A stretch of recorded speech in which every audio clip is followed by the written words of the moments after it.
against yourselves or your parents or your kin, and whether it be against rich or poor, for Allah can best protect both. That verse reminds us we should not accept to be bullied and silenced about our views, whether it's over this government's brutal foreign policy, whether it's over the condemnation of a government because it chooses to punish somebody who disrespects our beloved Prophet, peace be upon him. We have to stand up. Maybe, just maybe, by standing up for our faith, we will get justice. But when we look around the world at what's been happening, let's go over to France, for instance. Most of the feminist literature on the hijab, as I said before, equates the hijab with segregation and isolation of women. This view actually discriminates against the Muslim community as a whole. When Jacques Chirac ripped the hijab off the heads of French schoolgirls, the whole business was supposed to be one of equality. But it wasn't equality for women. It was one equality between French citizens and Muslims. The failure of Chirac and the French government to respect the religious rights of Muslim women is a failure of the French state to acknowledge equal citizenship. As I said before, the hijab is a hot issue. It's part of our business suit. It's part of our uniform. It tells people we are Muslim women and we demand respect. Don't offer us alcohol. Don't offer us a bacon sandwich. Don't hit on us. You want to talk to us about serious issues. If someone was to stop a businessman in Wall Street and say to him, why don't you chill out, why don't you take off that suit, put on a jeans and t-shirt, he would say, how dare you? This is my business suit. It tells you to take me seriously. So why do people have such an issue over the hijab? Another hot issue often thrown at us by our enemies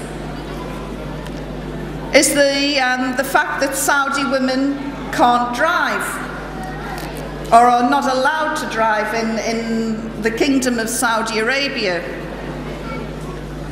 And I was talking to a Saudi sister about this just last week. And she said, when King Abdullah came to the throne, he received 500 letters from sisters demanding the right to drive. Apparently, he also received 5,000 letters from sisters saying, we're quite happy with being chauffeured around. And when you think about it, in the West, what is a big sign of success? Having your own chauffeur. So why is it that Bill Gates, Donald Trump, members of governments and the royal family can be chauffeur-driven around, but nobody says, isn't it terrible, they can't drive? I understand that the laws are about to change or may change later this year or next year, and Saudi women will be allowed to drive in their country. I actually feel sorry for them because, having seen the way Saudi men drive, I wouldn't want to get behind the wheel of a car over there. But people make this mistake that Saudi women are silent, oppressed creatures. Let me tell you, every Saudi woman I have met has been very strong, is ready to launch, is ready to take part 110% in that society. And when the doors are finally opened, I know that they will be rushing out. But what is more interesting is a lot of the Saudi men will be supporting them. That society is not that polarized, but the Western media likes to create this image that, that there is a polarization of views there.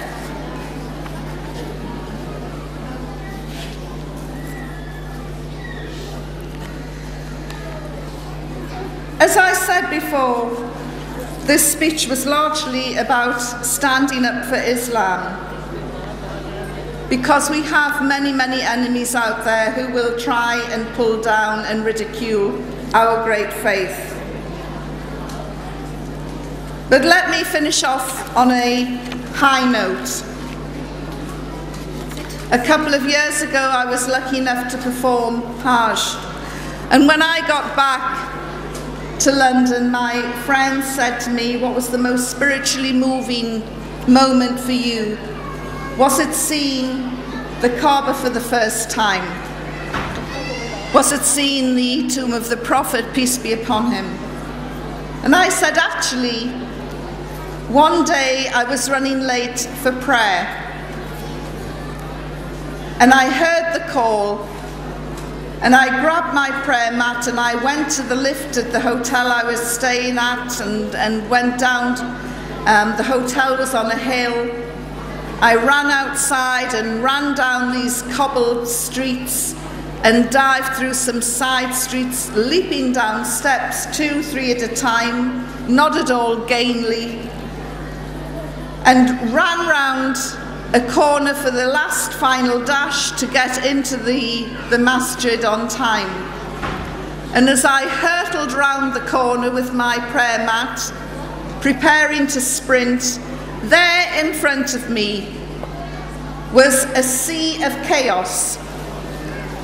Tens of thousands other brothers and sisters, all late for prayer, all pushing and shoving, all trying to get into the Grand Masjid at the same time. We didn't have a chance. And in the throng, the brother to my right, I couldn't understand a word he was saying. I don't know what language he was speaking in. The sister to my left was speaking in Urdu. I recognized it. She came from my favorite country, Pakistan, my second home. And we couldn't understand each other. There were so many different languages swirling through the air, many different nationalities, maybe 50, 60 different nationalities, many different skin colors. And we were all pushing and shoving, trying to get in time for prayer, and the first prayer began. Within 2 or 3 seconds, out of this total chaos came a unity I had never witnessed before.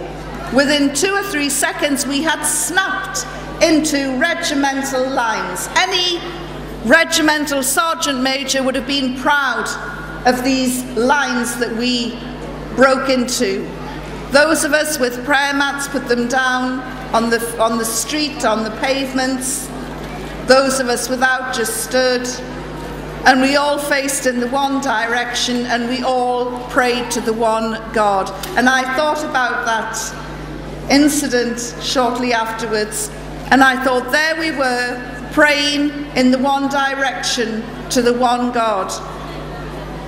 I couldn't understand the brother to my right or the sister to my left a few seconds ago, but now we all understood what we were saying. We all spoke in the same language. We all spoke the same language of prayer to the one God, one really united.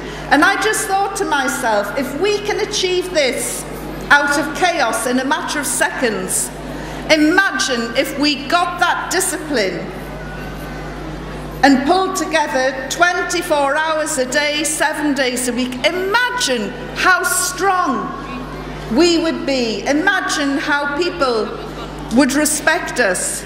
Allah's army, the strongest, largest, most disciplined